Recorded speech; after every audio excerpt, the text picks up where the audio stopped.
کہتے ہیں کہتے ہیں کسی جگہ ایک دیہاتی نے کافی بھیڑیں پال رکھی تھیں۔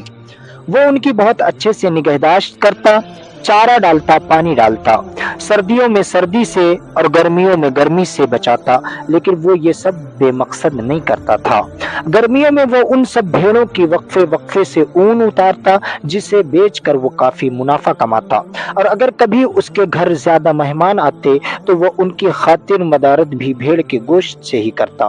لیکن اس کا طریقہ ہوتا تھا کہ وہ کبھی بھی کسی بھیڑ کی اون اتارتا یا کسی کو ذبح کرتا تو اپنی حویلی سے ذرا دور جا کر کرتا، تاکہ دوسری بھیڑوں کو اس کا علم نہ ہو، انہیں معلوم نہ ہو۔ اگرچہ وہ دوسری بھیڑوں کے سامنے نہ تو اون اتارتا اور نہ ہی ذبح کرتا تھا، لیکن جیسے ہی کبھی مالک ایک بھیڑ کو کان سے پکڑ کر باہر لے جاتا تو باقی بھیڑیں سمجھ جاتی اور دعائیں مانگتی کہ اے اللہ ان کے ساتھی زندہ واپس آ جائیں۔ اور جب وہ بھیڑ اپنی اون اتروانے کے بعد خوش قسمتی سے زندہ واپس آ جاتے تو سب بہت خوش ہوتے کہ چلو اون ہی اتارا ہے، ذبح تو نہیں کیا۔ لیکن جب کبھی مالک کسی بھیڑ کو لے کر جاتا اور وہ کافی دیر تک واپس نہ آتا تو باقی بھیڑیں خود ہی سمجھ جاتے کہ وہ ذبح ہو گئی ہیں۔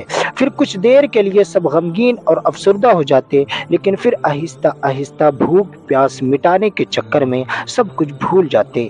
حالانکہ وہ سب جانتے تھے کہ یہ سلسلہ کبھی رکنے والا نہیں ہے، لیکن پھر بھی وہ پل بھر کے لیے سارے غم بھلا کر چارہ کھانے میں مصروف ہو جاتے، اور یہ سلسلہ ایسے ہی چلتا رہا۔ اگر غور کریں تو ہم انسانوں کی زندگی بھی ان بھیڑوں سے مختلف نہیں ہے، ان بھیڑوں سے کچھ الگ نہیں ہے۔ اگرچہ ہمیں معلوم ہے کہ موت برحق ہے اور ایک دن واقعی مر جانا ہے، لیکن پھر بھی اگر کبھی خوش قسمتی سے ہم میں سے کوئی کسی بڑے حادثے سے یا بیماری سے بچ جاتا ہے تو ہم سب خوش ہو جاتے ہیں کہ چلو جان تو بچ گئی۔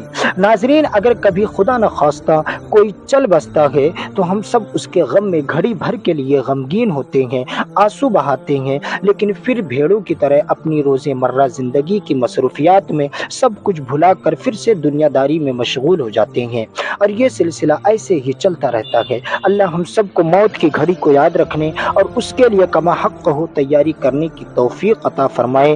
آمین ثم آمین۔